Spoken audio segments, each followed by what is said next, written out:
All right, so now we're going to go down here through the Hall of Fame and show you some of the other things. So this is a, actually I built this room right here. It wasn't here. I built a room inside the room, and over top of that, we're lucky enough we have a 14-foot ceiling here. So I have about a 6-foot over a storage area, which is about 25 by 25 above here. We got to go up on the ladder. But by the way, I also have, back up a little bit, back up. I also have crane. Can't do it without this. There's an I-beam up on the ceiling, and it just runs up and down. It doesn't go all over. It just runs up and down. Grinder area, grinders. Got the wet carbide grinder, regular grinder. That was my very first tool. And the second one was that drill press. And this is another cheapy grinder that we use. And over here I have my belt sanders. This here, right here. Can you see that? You're awful close. No, I can see it perfectly. Okay, this right here is Kalamazoo. And I noticed that Mr. Pete has one of these. These are super great tools. It's direct drive. It's direct drive. Uses a 2x48 belt, and then this one here I've had forever, and the pulleys wore out, so I just went to the straight up and down because I never used the triangle stuff, and it works. And this is a 1x42. Okay, now we're going to go through the Hall of Fame. This is the Hall of Fame. Probably a little bit dark, but stop there. You know, I put all my pictures up here. Mostly the K4 and me, my son Dan, William Sherman Corwin III, and my picture up here of me when I was about 1 or 2 in my father's 1950 Chevy. And okay, and if you look over here, right up here, I have my collection of Ohio art. Chin is another company that makes these shovels. Okay, so now we go over here. This is a tool crib. I made this little room here to put all my tools in. I don't know, whoa, getting close. Well, all right, now we're going to go through. All right, now we're going to go down here. I mean, over this direction is the bathroom. I don't have to show you that. Okay, now this is another little bit of a Hall of Fame. And now what we got on the wall here, right here, is the mighty GG1. This is a erection drawing, and this is I would say it's a dream project, but it's a little more than a dream. I think that sometime in the next year or two, I'm going to get started working on this a piece at a time to get it going, make some experiments with the wheels, motors. Of course, the body will be fiberglass, cut in half right here, and I've got a lot of the prints. I've got a lot of prints. I've got this, I've got the frames, I've got the wheels, I've got all the little pieces. I've got a lot of prints. I've got all the prints for the pantograph, and I'll probably start with that. This is where we just keep the nails, which Giselle one of these days got to organize. We'll get around to it. And in here, this is another area. This is the end of the shop right here. This is my boiler that you've seen me use to test stuff. And in here is a little office. My son and Giselle helped me build one over Christmas one time. And it's a little bit unorganized, but we'll get around to it. And got to work too, you know. And then in here, this is where I do all my lost wax setup here. This is do the waxing, and I've been working on the trees. This is the flask. You see the flask there, and there's a starter valves in there. We're getting ready to go to the foundry. We're going to go down and pour them. And then eventually I'm setting up my own foundry. I've got the bell jar, I've got all the stuff here, I've got the investment, and we're going to actually do that. This is my little punch press, my little Benchmaster 4-ton punch press, and I made the dies. You've seen that in some of my videos. And then over there is my Burgomaster that you've seen in some of my other videos. Right alongside of it, there's a little heat treat oven that I use occasionally, not too often. I picked it up cheap, so I got it.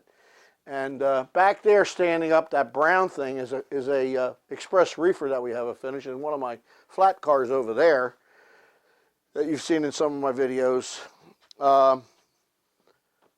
Stuff that's all got to be organized. Over here, this is all the 040 castings, and we're going to be doing a video about that very shortly. And this is all the 040 castings here, and some other castings, but mostly the 040. And span around a little bit more, around the other, just turn around. And this is... Sorry. Sometimes I get interested in some of this shit I'm looking. This is where we keep a lot of the patterns. We just organize this thing, but still, we still have it crowded. We have so many patterns, and this is just a fraction of what one time I had. I had 4 or 5 shelves like this, just core boxes. That's what's in here, core boxes. And up there, you can't see it, but we keep the prints up there.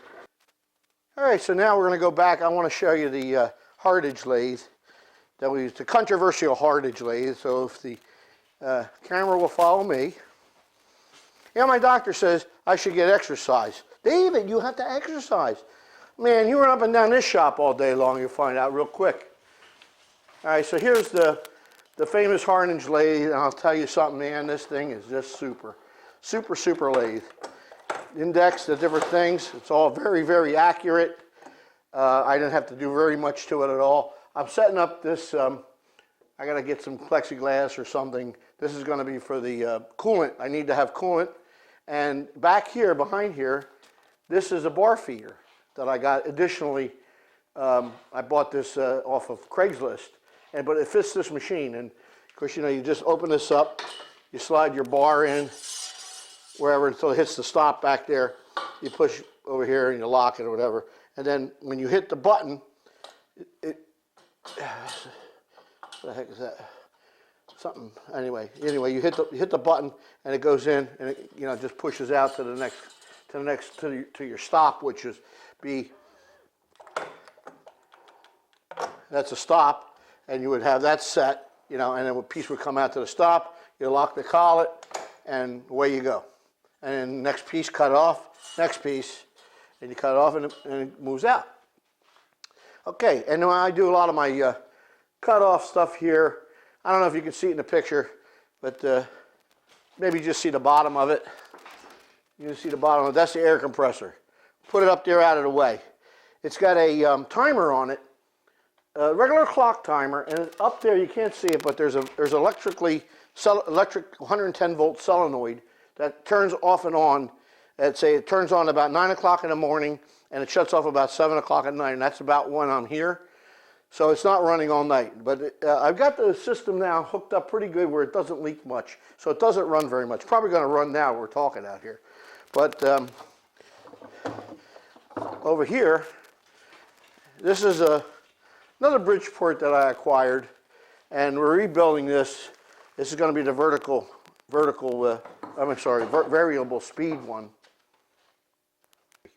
Okay, well, thank you very much for watching my videos. I hope you enjoyed the tour. I've been wanting to do it for a little while. I wanted to get the place cleaned up, but we got it cleaned up to some degree. It'll never be the way I want it because we're always so busy here. I work every day. Every day I work, and getting stuff done. I'm enjoying myself, making things, making new inventions and so on. Oh, by the way, I want to show you my new lights. Wait right there.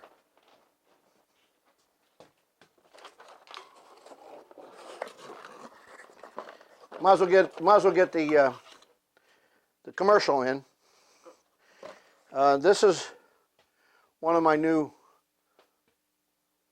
little lights. This is a cab light with a slot hood on it, and we have the one with a hole, and we have one with a hood. 3 versions. This one actually goes this way. Okay, and they open up, so you can view the bulb or change the bulb. Open it up. Opens up. There's the bulb and a little piece of reflective aluminum tape to give it some reflection. And they work quite well, and I'm very pleased with it. This is a long time making them. Jay did an awesome job on doing the renderings. Now I want to show you the original. Without the hood, there's a hood missing, but this is the original. So here's the little one, and there's the original that we copied. This is Pile National.